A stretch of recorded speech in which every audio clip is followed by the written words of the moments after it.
back with the second episode of the Move Worthy podcast with Jenny and Lauren. And we are going to continue the discussion on buyer agency, this time from the seller's point of view. How does buyer agency affect sellers in today's market? I think it gives them a little bit of leverage, in my opinion, on how they will or potentially will not compensate a buyer agent. How do you think it's affecting? I mean, I don't, honestly, just 4 months ago, sellers were paying 6% interest and not even blinking an eye. And so, while I feel like it does give them a little bit of leverage, I don't think that sellers are completely impacting to the change like buyers are. At the end of the day, they were, like I said, paying 4 months ago. 4 months ago, paying 6% interest. I mean, and now they have an opportunity to switch that up a little bit, but it really, I mean, honestly, I don't think sellers are being impacted like buyers are being impacted. I agree. I think buyers now having to incur the cost up front along with their closing costs, which are through the roof because of insurances right now. Yeah. So when you tack on my insurance premiums, $5,000 a year, my flood insurance is $2,000, and now I got to pay my realtor on top of that, and a down payment. Yeah. And then I think some sellers are still thinking that they, their list price is $500,000, and I'm still going to ask $500,000 and not pay. And that's and that was the whole point. We had a discussion about this, a few months back. It was like, what about all of these properties that they're comparing prices to? These appraisers are going out and they're taking these comparables and they're using these to value the home that you have listed, but the comparable paid out 6% interest. I mean, 6% in agent fees. Yeah. So, I think that definitely, And that was part of the lawsuit. Absolutely. They thought the prices were inflated. Well, now sellers aren't given the discount either. Right. So we're still in the same boat. Yeah. And look, I've had a few sellers pay, and I've had, like I've mentioned in the last episode, one seller really pushed the brakes on it. They gave a little, but it wasn't a lot. No. So, and that was with a full price offer. Right. By the way. Yeah. So some of the other things that we're hearing and seeing is, should a seller offer the fees up front? So we get a lot of agents calling us saying, hey, is your seller offering buyer agent commission?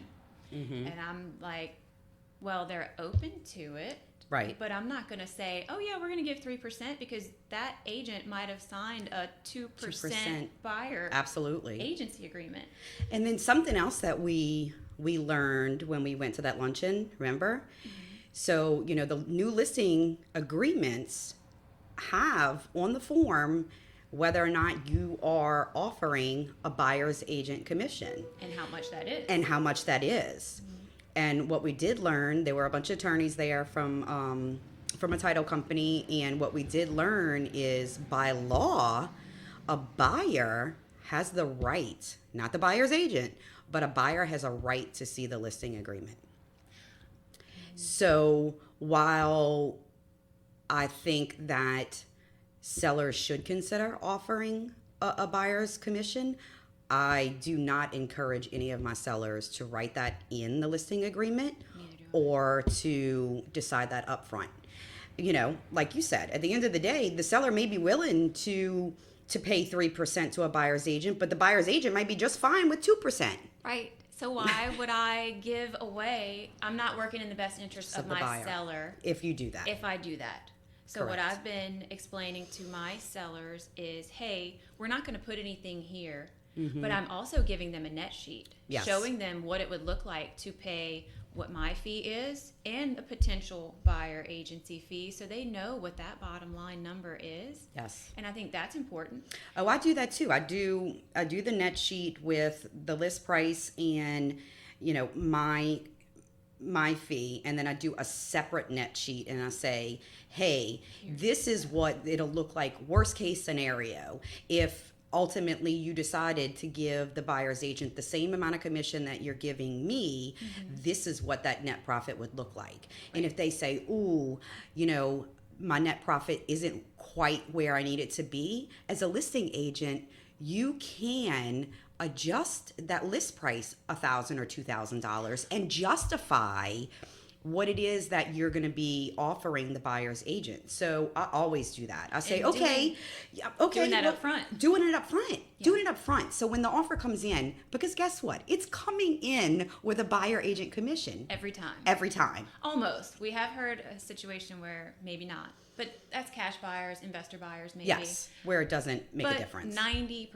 of the time, they're going to come in with that. So I prepare my sellers up front. Like, hey, this is what it's going to look like if they come in asking for 3%, buyer's commission. This will be your net profit. And they say, ooh, that's about $2,000 off. You can justify that in the list price. Right. Okay. We're not talking 30,000. We're not talking 30,000. We're talking a couple. We're talking a couple $1,000s. Right. So preparing your sellers at the jump, I think, is huge. It's a huge key to making the whole transaction go smoothly. I agree. This last one that I did, I felt in my heart that, maybe there's some agents out there telling their sellers, oh, you don't have to pay this anymore. Oh, there is. The buyer is going to pay their agent. And that's could be true, yes. But at the end of the day, like we said last week, it is the buyer's fee now. But writing it in the offer, preparing your sellers for what might come, not offering it up front, because I definitely don't agree with that. We don't know what a buyer is going to ask for. Right. Buyer might have all the money and want to pay their agent all at once. Why would I say, oh yeah, we're going to automatically give 2% or 3% or whatever it is? Right. Right. So yeah, I'm with you on that. Let's look at our questions. What do we have next on here? Why do you think considering the buyer agent compensation is important? I think it can hold a deal together. Absolutely. I think there's some buyers who absolutely need it to make the deal work. And what does that end up looking like? And I think that's important to discuss with your sellers up front. Like, okay, you're going to be a buyer at some point. True. You know what I mean? True. You're going to have all of these closing costs, all of these escrows for insurances to pay, your taxes, everything to pay when you're a buyer. Right. So you might want to consider this. Yes. If we can, raise the price of your house $2,000 to make up for that and everybody be happy, I think it's, definitely important to consider. I think it definitely weighs a huge bearing on how the transaction is going to go. Right. And again, it all boils down to bottom line. Yeah. Like you do in your net sheet. If the seller's happy with, this is what I wanted to walk away with, then great. Why would we try to force the hand? Why would we try to possibly even pushing that buyer away? Yeah. I definitely think it's going to be important for the sellers to consider it. What's it going to look like? Is it going to be 3? Is it going to be 1? Is it going to be 2? We don't know until we get the offer. Right. And then when we go in and build that net sheet out and see what the bottom line is. Yeah. If everybody's happy, then why not give? I have a seller right now. We had an offer a couple of months ago, or a little over a month ago. And I said, look, when we were listed at the beginning of the year, here's what we were offering. Yep. I let them know we were already planning on this. Mm-hmm. I said, so I definitely think it's fair to include some of what the buyer is requesting for their buyer broker fee. Mm-hmm. And he was great. He's like, yeah, I get it. Yeah. And sometimes it's going to be more than what I'm getting, potentially. Yeah. As long as that bottom line works, as long as the seller is happy and it works for the buyer too. I think we're going to see, it's going to be a give and take. We're going to see some, we're going to see. Right. And that goes to our, our next point, how are these fees offset? Just like you said, it comes down to net at the end of the day, and it's going to be give and take. And whether you as a listing agent for your seller needs to increase the sale price by a few thousand to make up for that loss, great. If it means that the buyer increases their offer by a few thousand to make up for that, there are ways that you can offset these expenses. Offset it in there, yes. I mean, depending on what they need for closing costs, depending on what they have for their down payment, Mm-hmm. how much money does a buyer have saved. Mm-hmm. But absolutely, we just did one and we increased the sale price. Yeah, and The buyer was adamant about it being in there, and well, and not only that, but you can tell a little bit about the buyer situation by the offer. Are they doing RD 100% financing? You know, if that's the case, then they probably don't have the cash to not consider the seller to cover it. So, you know, you could potentially, if you reject that, if you say no to that, you could have lost a sale. we could have lost that buyer. So that's something to definitely. Now, if they're an all cash buyer, you can probably have a little more Leverage on yes, what negotiation room. absolutely on Yes. what to pay out. But I agree. you know, not all buyers have the cash, Not all buyers. and are it the doesn't same. mean they're not a good buyer. Correct. Right. And even on RD, I mean, depending on appraisal, Yeah, there's some, creative financial options with that Absolutely. type of loan, absolutely. which I learned recently, and I've been doing this for a while. But it's been a minute since I did an RD loan. But there's that. Yeah. There's definitely some opportunity, and that's where the lender gets involved. Yep.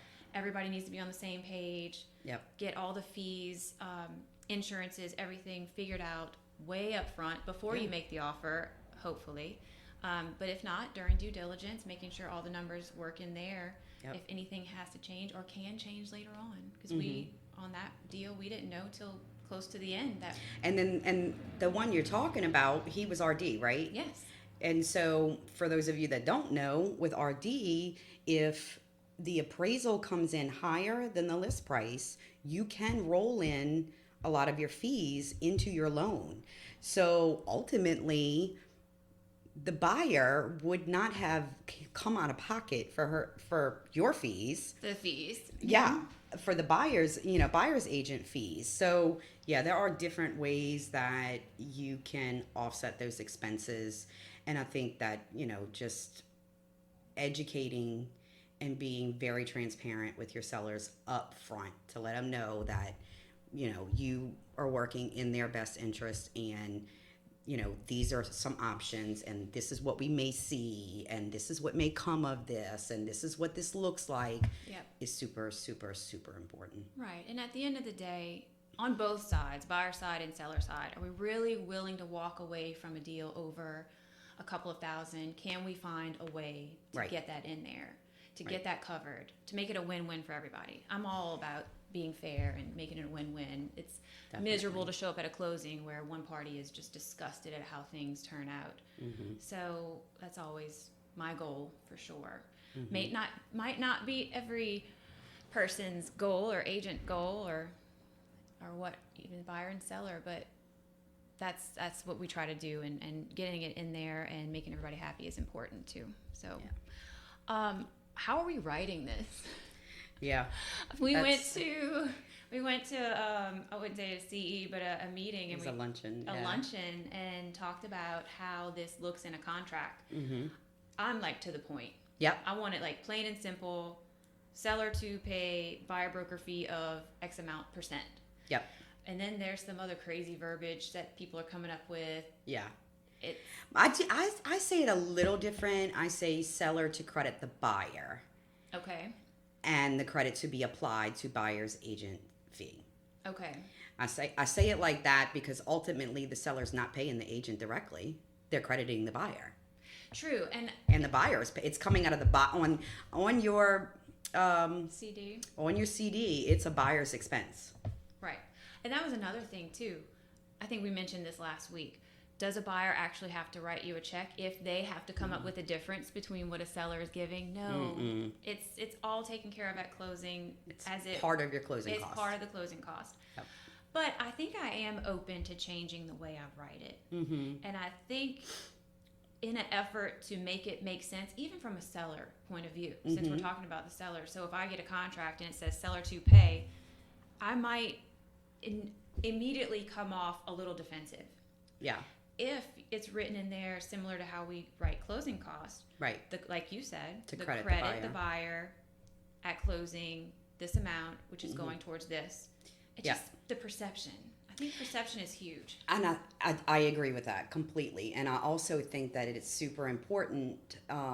It's not, well, I'm actually not even going to say super important. It's required to make sure that you are documenting what that's going to. Because if you do have a buyer that is getting closing cost, that buyer agent fee needs to be separated. It needs to be specified how much of that percentage is going to a buyer agent fee, because some loans only allow a certain percentage. Right. You know, you might only be allowed 3% of the sale and closing cost. Well, your 3% is your 3%. Is your closing cost. Yes, a buyer agent fee is something completely different. So if you're writing everything in one lump sum as a closing cost, it could really cause a problem on the lending side. Correct. Yeah, depending on what kind of loan they're getting. It needs to be specified. I agree. I think that's been coming up a lot. It has. Concessions. What is a concession? Yep. What is a buyer broker fee or a commission? I really would love to get away from the commission word. I like compensation. Commission makes it sound like we're out here making millions of dollars. We're not, actually. Actually, we're not. We're not. But you know, we are paid a fee. It might seem like a lot to some people, but we might do one deal a month. Right. We might do one deal every 3 months, depending on the market. Yeah. Sometimes we get lucky and we do 4 a month. Yeah. But you know, we're not W-2 employees, No. and it is our compensation. It's how we make our money. It's how our livelihood. Yeah. But I think that keeps coming up. How are we writing this? And it has to be separated out, like you said. The closing cost could be as little as 3% on some loans, as high as 6% on some loans. Mm-hmm. And your buyer should be entitled to all of that if they can get it. That's right. And then another portion of that would be the buyer agent fees. I think there's so many ways of thinking this through, and there's still so many questions. Absolutely. I think it's going to take some time for everybody to really get into the groove. Get comfortable. Yeah. On both sides. Yeah. I feel like, from a seller side, working with sellers, and we're used to setting fees for sellers. Yep. We're not used to setting fees for buyers. Right. That's where the newness comes in. So I think that's definitely something to be said for all of that. Yep. Anything else that you've come across that you think is important as we're wrapping up buyer agency as a whole? Anything that you can think of? Don't put me on the spot like that. Stay calm. Don't panic. I would say from a buyer, I feel like some agents are panicking, some agents are unsure. Mm-hmm. Get educated, read about it. Some agents just are not willing. They just have no interest in entertaining. Yes. Agents that have been in this industry for years are just having a tough time with this change. And you know what? There's so many changes in this industry, and everybody adapts and overcomes. And guess what? This is going to be the new norm in a very short amount of time. Right. And we always get through it. We do. We get through it. It's when I got into the business, we didn't do this. No. Maybe a little bit before me they did, and in other states they did, but we didn't do this. Right. Right. So, and honestly, might not be a horrible thing. I think that, after, and we're not even talking about sellers anymore, but just in buyer agency in general, after Ida and after COVID and the interest rates, plummeted, everybody became a real estate agent. Yes.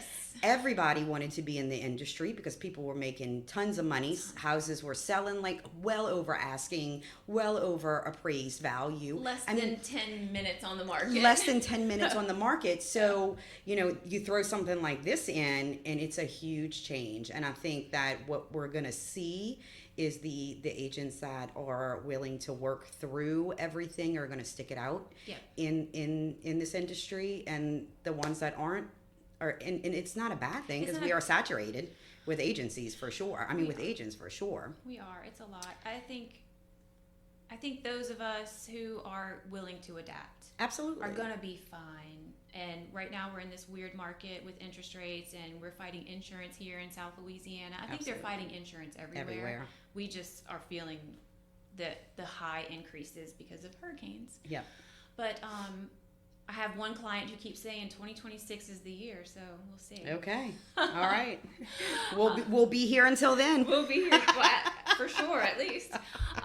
So that is buyer agency. Last week, talking more about buyers. This week about sellers, and we'll be back on Monday at 10 a.m. for a brand new episode. I'm not sure what that's going to be yet, but maybe we'll create a little teaser at some point.